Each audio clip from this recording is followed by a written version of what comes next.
It certainly is autumn in my neck of the woods. The colors are glorious, but sadly it's not going to last very long. Everything's going to turn brown so fast, and winter is coming. Okay, for those of you that have not seen me do this before, I'm going to make up another batch of meatballs. I do them quite often actually, and I freeze them. And when they're hard, then I vacuum seal them so that they stay in the shape of meatballs. Anyway, I've got 3 pounds of ground pork, and I'm going to do these half at a time because the mixer would have a difficult time doing all 3 pounds. So let me get a pair of scissors and cut this bag open.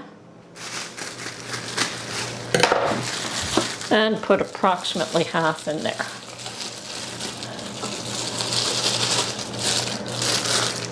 Doesn't have to be exactly half.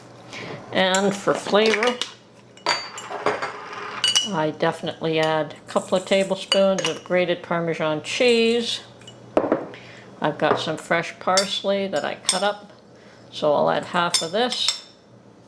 Oh yes, what I did forget was the onion. I have to chop up an onion, and I'm going to put about a teaspoon of salt. We add more salt later on when we're cooking them if we need it. 1 egg.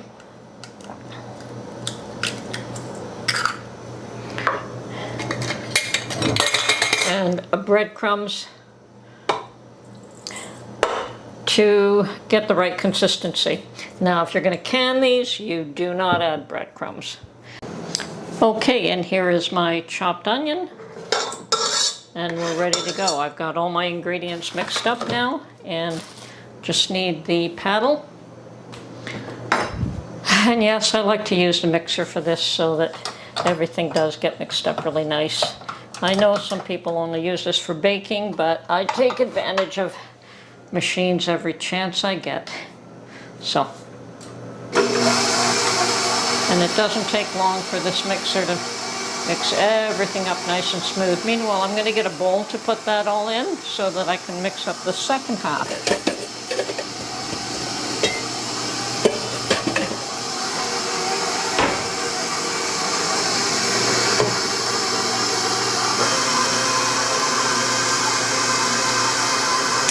Now I'm going to check and see if I like the consistency.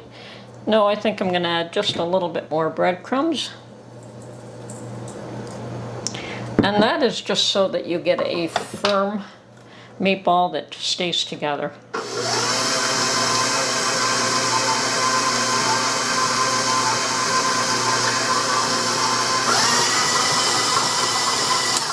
Done. And that's all it takes with this. Now, if I were to do that by hand, that would take me a lot more effort. So, here I go. Drop it in there, and we go through this process a second time. So, add the balance of the meat.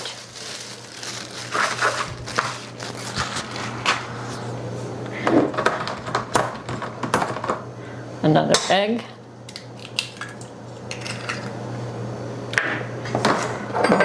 More Parmesan cheese, and that is for flavor.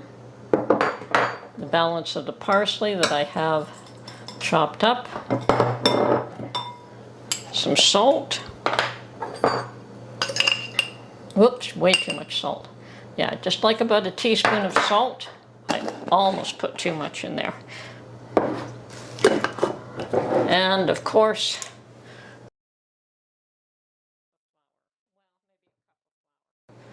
okay, and I'm going to chop up another onion, and I'll be right back again. And here we go, another onion. Once again, get the paddle in there. Did I add an egg? Yes, I did.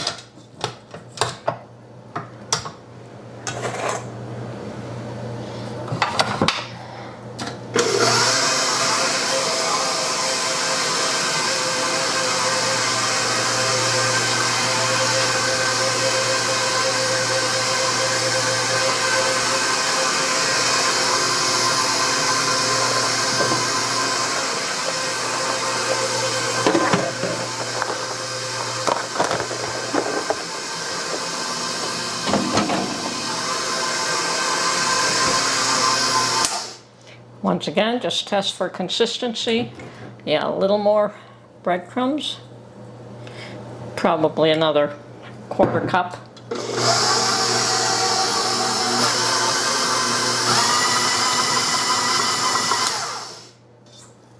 Yeah, that's good. That's good. And if I want to, I could mix these two up just a bit to make sure that they're both exactly the same consistency. Hopefully the machine won't complain too bitterly.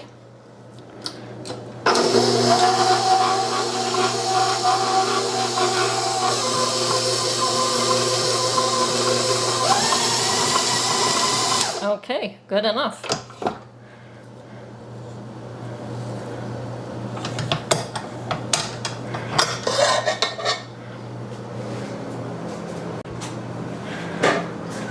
And now I'm just going to put everything away and get my counter ready here for me.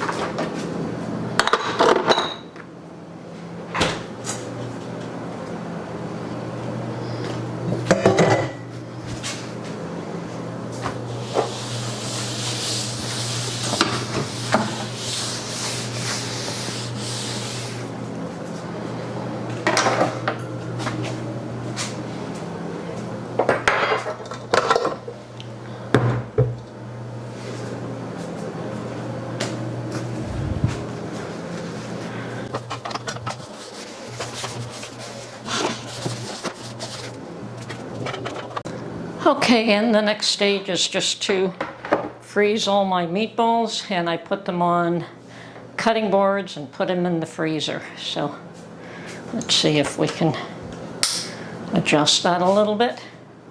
And of course, this is the job I hate. I've never been a fan of having meat in my hands, but somebody's got to do it.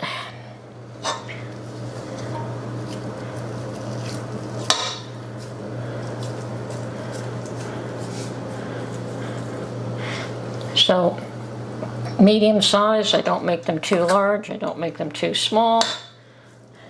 And just make up this whole batch. And once they're frozen and vacuum sealed, then we just take out how many we're going to eat in that particular evening. But I only have to do this job once, maybe every 4 or 5 meals. Whereas in the past, I used to just make it up fresh all the time, and I prefer doing it this way. It's a little bit more work forming the meatballs all at once, but at least I don't have to do this 4 or 5 times. Just do it the once.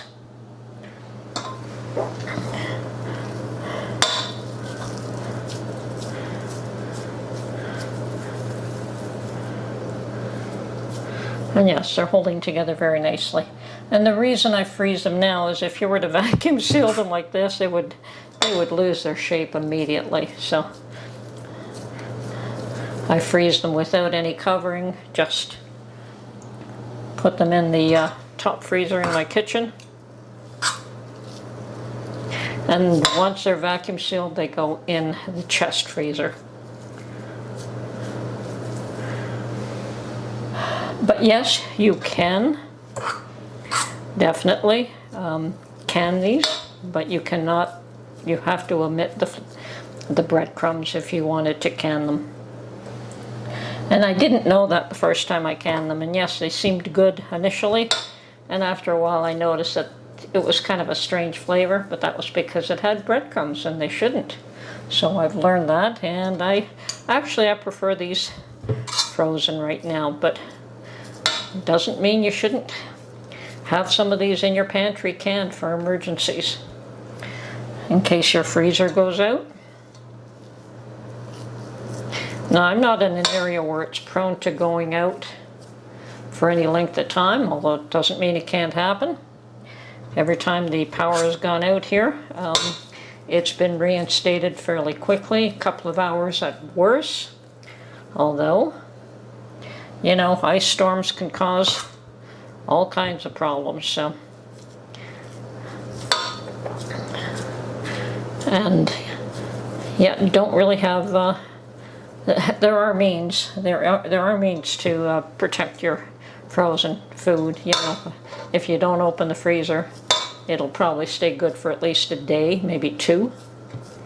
So, but beyond that, you have to do something about all your food. And I think you're probably the best judge of how long your meat will stay cold in your freezer.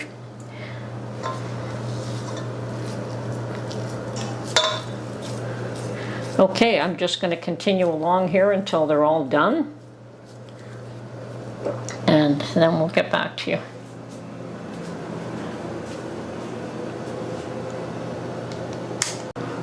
Okay, I've completed that job, and I've got about 46, I believe, meatballs made, which means that at least 4 to 5 meals, maybe 6, depending on how many we cook at one sitting. And I only normally eat about 2 or 3, but that doesn't stop Mark from cooking 10 at a time. So really, that's however long it lasts, but at least I don't have to do this every time.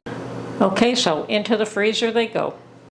And within a couple of hours, I should be able to vacuum seal them and put them in my chest freezer. So, all done for the day.